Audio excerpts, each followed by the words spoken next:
Bismillahirrahmanirrahim. Güzel insanlar, aziz Allah'ın xeyri, bereketi, salamı sizin ve ailenizin üzerine olsun.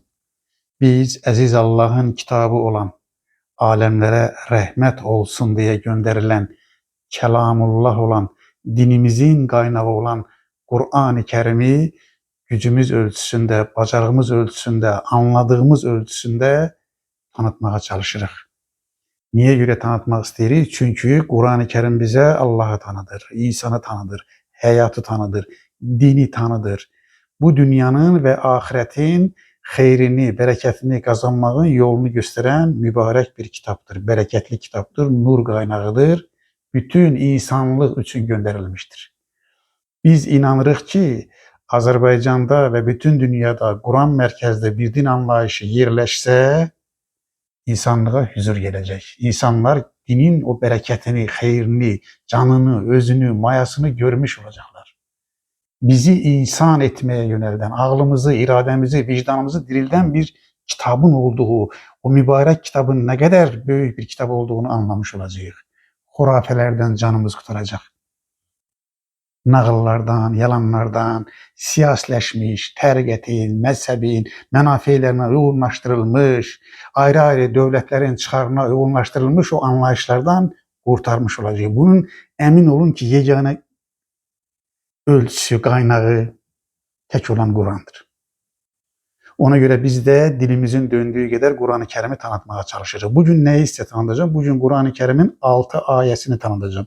O 6 aye bir məqsədə xidmət edir. Ona göre seçmişim onları. Çok seçebilirdim ancak vaktimize uygun olarak 6 aye, Kur'an-ı Kerim'den 6 aye seçmişim. Bu ayelerde verilen mesajı önce sizinle paylaşmak için bir ölçülere koyuram ki Allah ne ister bizden, ne değil ve bu ayeler bize neye yönelecek? 1. Allah buyurur ki insan ağırlı varlıqdır. Ağlının hakkını vermelidir. 2. Aziz Allah buyurur ki insan iradeli varlıqdır. Yani insana Allah seçim hakkı vermiştir. 3. Allah buyurur ki seçmek de insanın hakkıdır. Seçtiğinin mesuliyeti de insana aittir. Bakın ne kadar güzel ölçü verir. Seçmek insana aittir değil. İnanmağı mı seçeceksen? Sen karar vereceksen. İnanmamağı mı seçeceksen? Karar sana aittir değil. 4. Buyurur ki seçtiğinin mesuliyeti de sana aittir.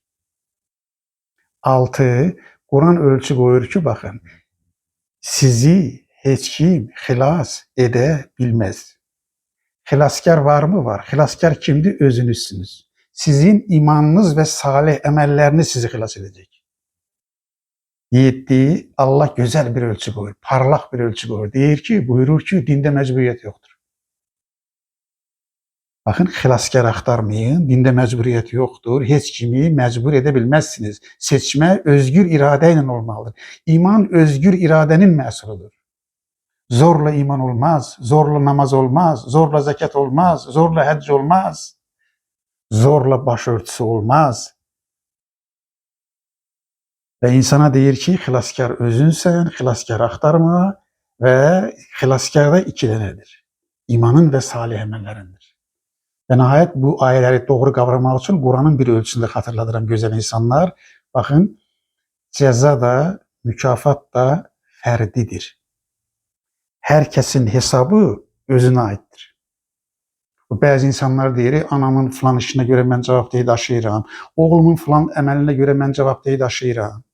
Ben de deyirəm ki, Kur'an buyurur ki, cezada, mükafatda ferdidir. Bakın bu çerçeveni inşa etmek için, bakın insana değer veren Allah, insana mesuliyet yükleyen Allah. Bakın insana mesuliyet vermeseniz büyümez. İnsanın seçim hakkı olmasa büyümez. Allah insanın büyümesini istiyor. Ona göre de üzerine mesuliyet koyur. Ona seçim hakkı verir. Seçim hakkı verseniz mesuliyet gelecek. Mesuliyet insanı büyüdür. Şimdi bak bu koyduğum, saydığım çerçevenin mesajlarını size vermek için Kur'an-ı Kerim'in 6 ayet koyacağım. Güzel insanlar size. Okuyacağım 1. ayet Kur'an-ı Kerim'in Enam suresindendir. Enam suresi Kur'an-ı Kerim'in 6. suresidir. 165 ayettir. Orada size okuyacağım ayet 104. ayettir. 104. ayette Aziz Allah buyurur ki Bismillahirrahmanirrahim. De ki elbette size Rabbinizden bir besiretler gelmiştir. Yani orijinalin 90 Bismillah. Qad ca'akum besairu min rabbikum. Qad ca'akum besairu min rabbikum.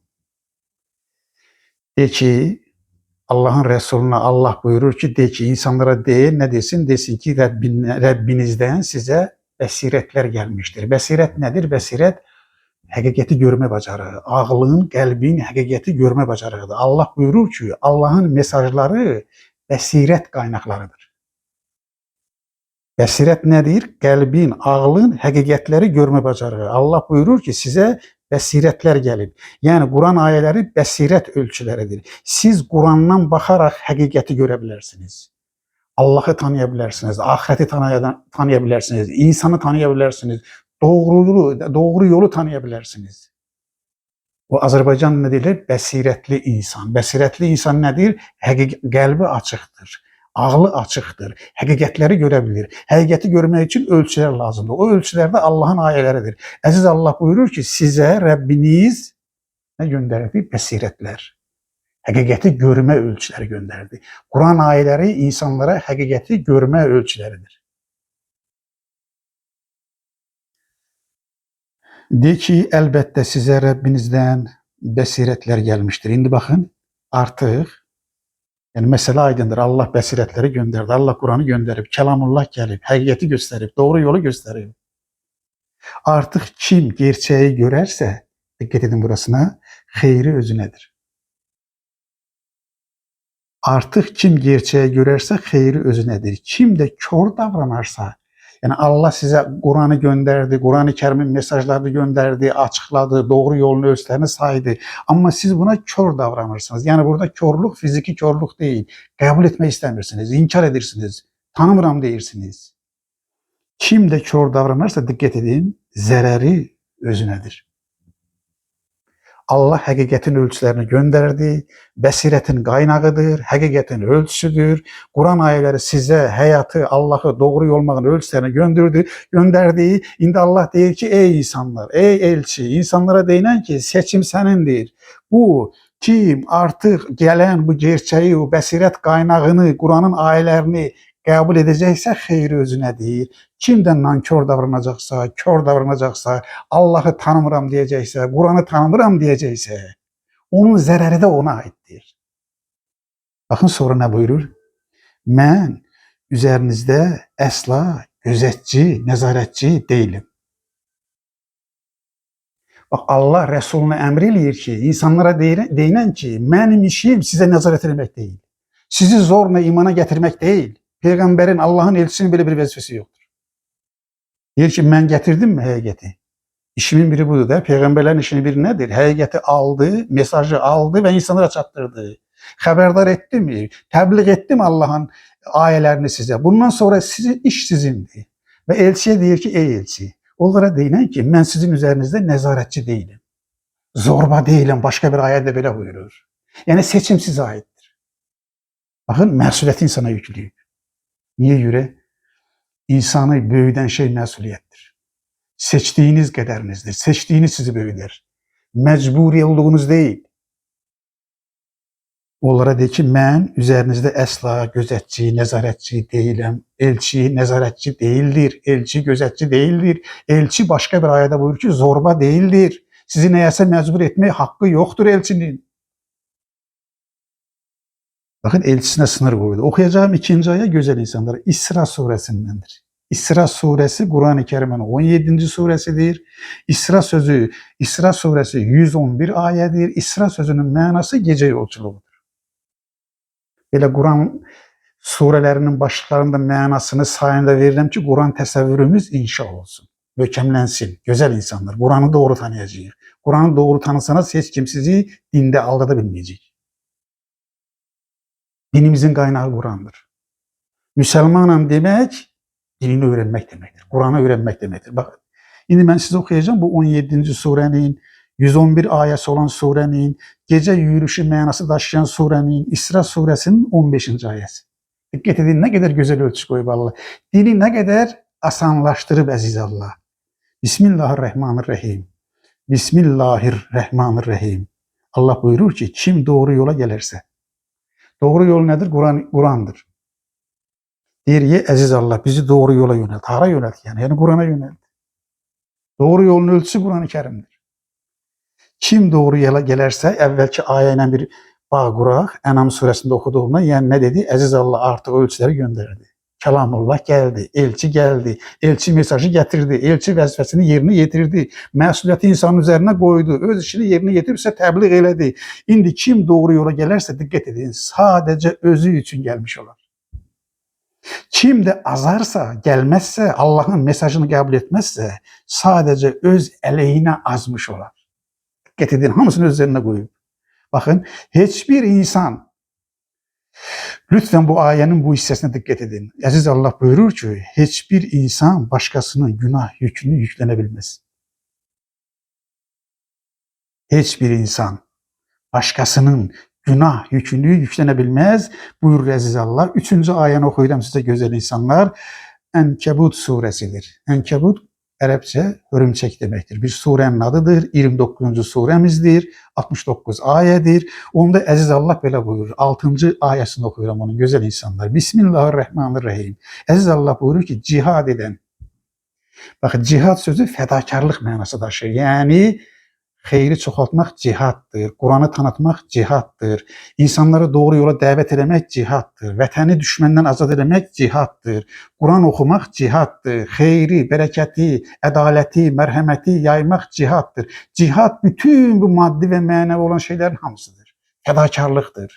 İnsanla Allah arasında pərdələri götürməkdir.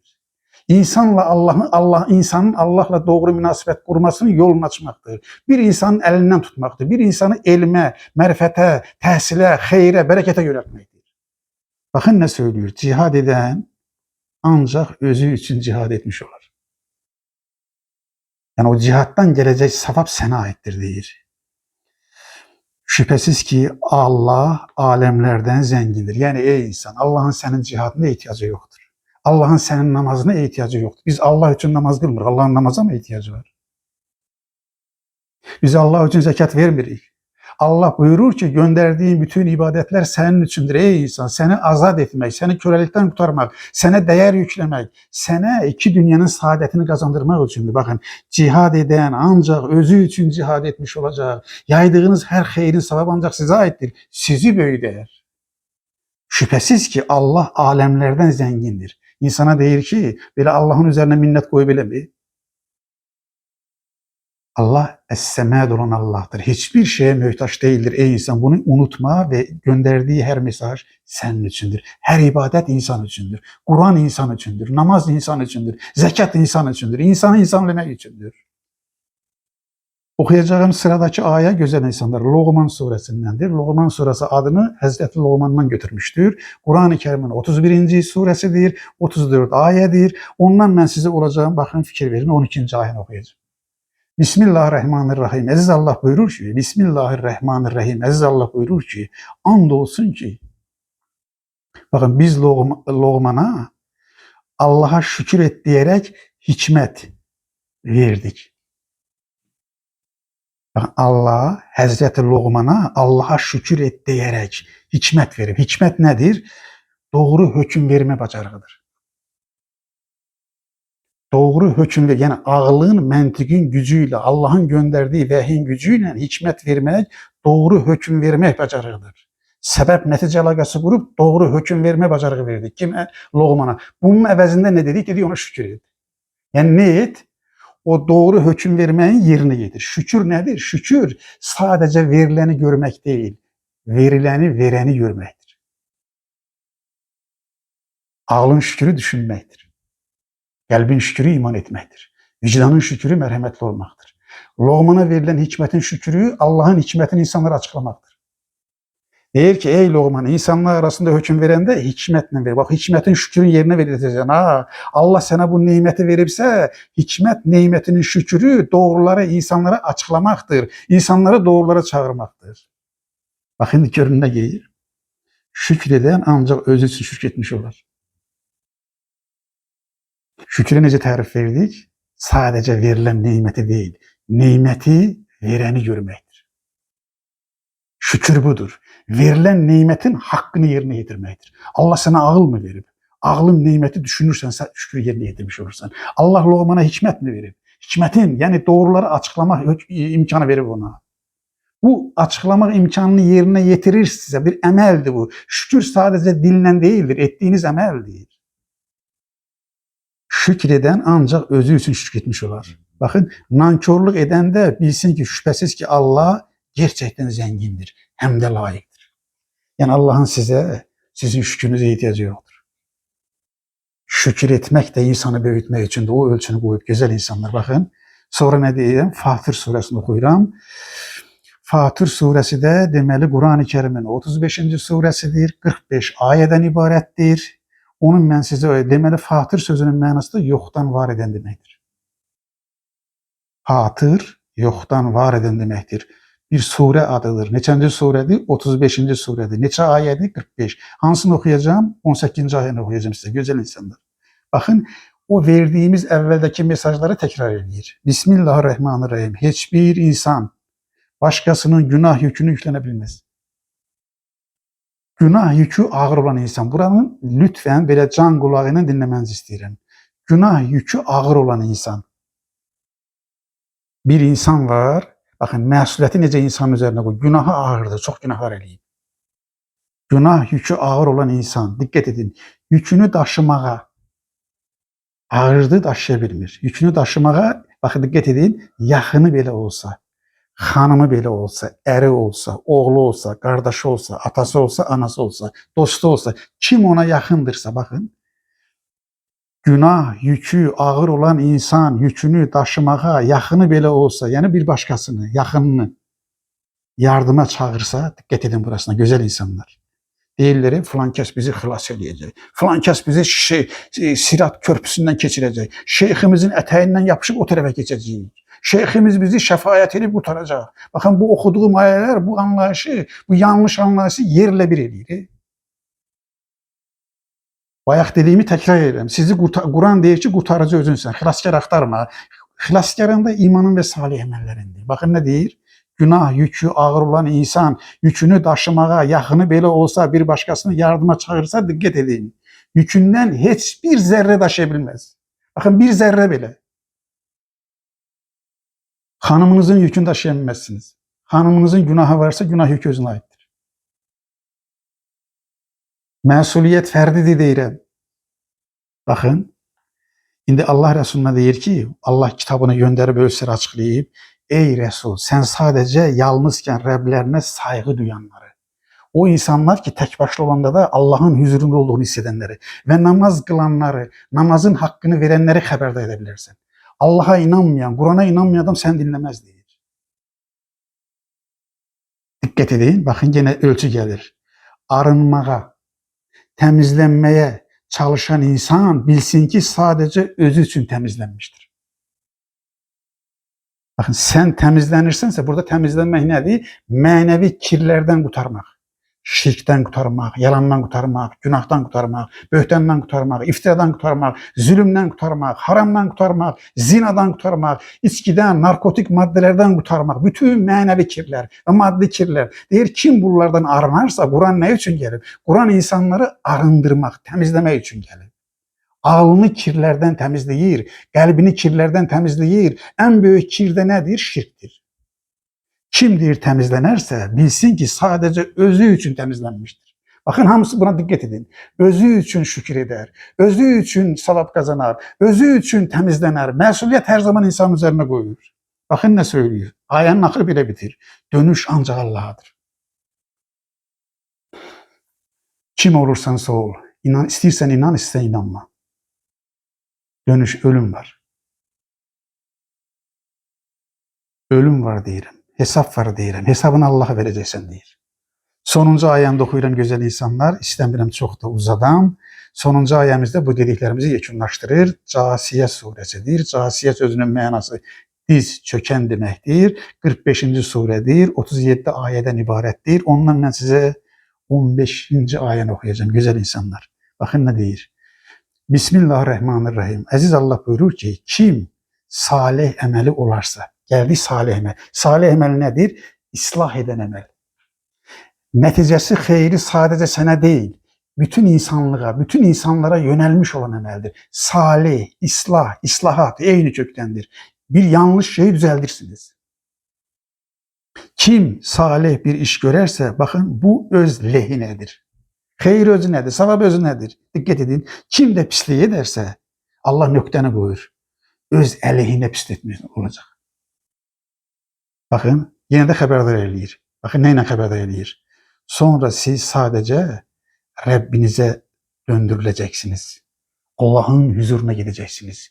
Yəni insana deyir ki, ey insan, başıboş buraxılmamışsın. Sonun ölüm var, diriliş var, ahiret var, hesap var. Herkes öz hesabını fərdi qaydada Allah'a verəcək. Allahla insan arasında heç bir vasitəçi yoxdur.